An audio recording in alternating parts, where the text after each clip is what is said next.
let's take a look at the elements in this cute little KCup holder SVG file I found. I'm going to go and upload it.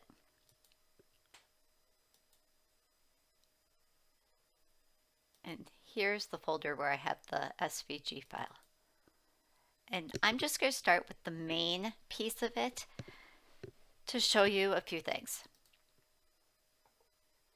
I'm going to rename this to just add the KCup to the end of the naming.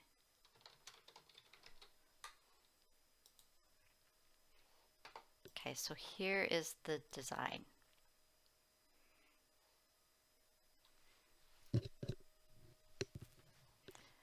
So it's a little KCup holder. You put the KCups in here and this all folds into a box.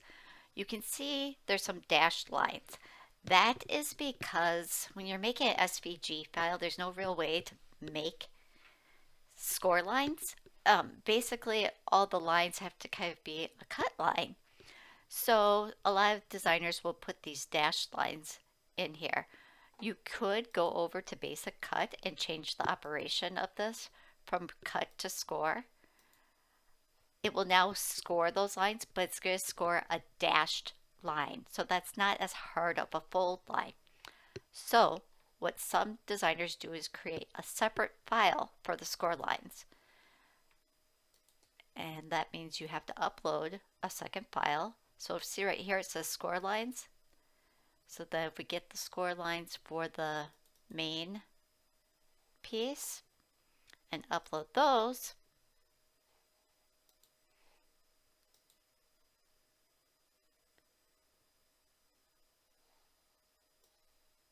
okay, so let's look at the information on the layers panel.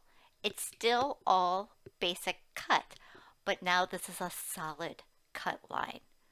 So this is the one that was called score line. Let's take a look at the layers panel for this one. Both pieces say basic cut. So if we sent this through the Cricut right now, it would cut all of this.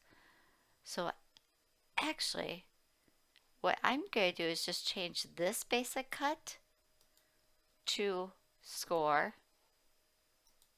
And yes, it shows as a dashed line, but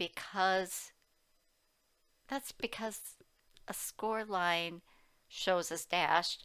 So it's really not going to do this dashed at all. It's going to score it.